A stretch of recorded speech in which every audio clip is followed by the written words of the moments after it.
Okay, so the purpose of this video is to give you a brief description of blood vessels of the systemic circulation and how and where are they located throughout the body. So there are three types of blood vessels, which include the arteries, veins, and capillaries, which are not shown here. So starting off with arteries, arteries take blood away from the heart, veins carry blood towards the heart, and capillaries, which are not shown here, are the smallest blood vessels, and it's where the exchange of nutrients, gases, and wastes occurs. So now we're gonna show you where each blood vessel is located throughout the body. As blood, starting off with arteries, as blood is being pumped through the left ventricle, it reaches the aorta. The aorta have different segments depending on where it's located. So standing here, we see this is called the ascending aorta. This curvature here, it's called the aortic arc. As it's going down, it becomes the descending aorta, and even going down, it becomes the thoracic aorta, which is not shown here, but it's there. Once it reaches the diaphragm, it becomes the abdominal aorta.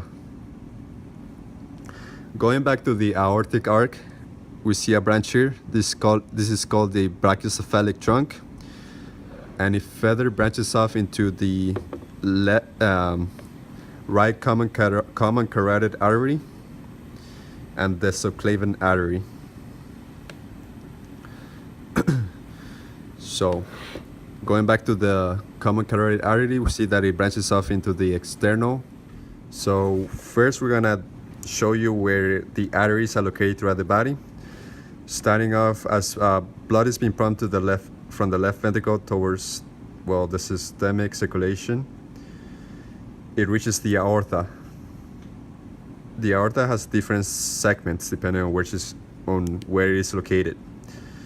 This section right here is called the ascending aorta. This curvature here it is called the aortic arc. As it's going down, it becomes the descending aorta, and later it becomes the thoracic aorta, which is not shown here, but it's there. And once it pierces the diaphragm, it becomes the abdominal aorta. Going back to the aortic arc, we see a little branch here. This branch is called the brachiocephalic trunk. It later splits into the left common carotid artery and the subclavian artery. The left common carotid, it branches off into the internal carotid artery, which supplies blood to the internal structures of the skull and the brain, and the external carotid artery, which supplies blood to the external structures of the skull. This artery here, it's called the facial artery. This artery here, it's called the temporal artery, and this artery here, it's called the occipital artery. Now going back towards the subclavian artery, once it reaches the armpit, it becomes the axillary artery. As it's going down and it reaches the diaphysis of the humerus, it becomes the brachial artery. Keep going down. As we keep going down, we reach and these arteries are called depending on which artery is closest to what bone. And always be careful, because always be careful and check if the hand is in anatomical position. This hand is not in an anatomical position, so we're gonna take a look over here.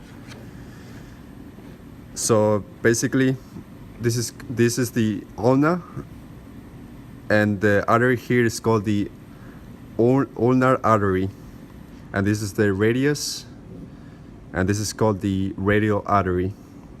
So as we go down, this becomes the superficial palmar arc, and once it reaches the fingers, it becomes the digital arteries. So now we're gonna discuss the abdominal aorta and the arteries that come from it. So we see here the diaphragm.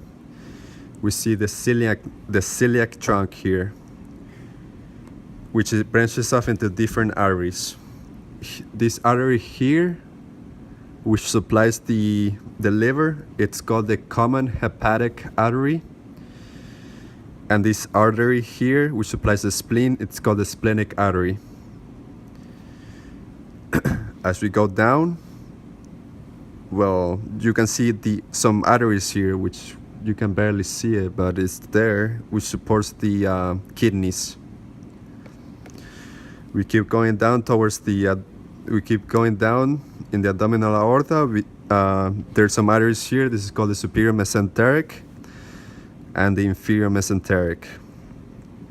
Okay, so we go down. This is the end of the abdominal aorta. Okay, in the last part of the previous videos, I mentioned that this was the end of the abdominal aorta. So now we're going to discuss the arteries of the lower limbs.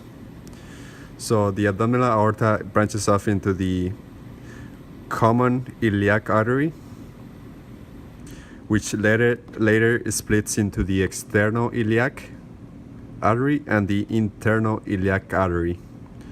So we're gonna move on from the external iliac artery, and once it reaches the femur, it becomes the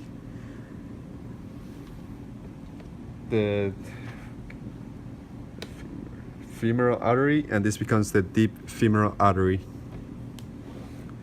So we go down, and always look if the feet are in anatomical position.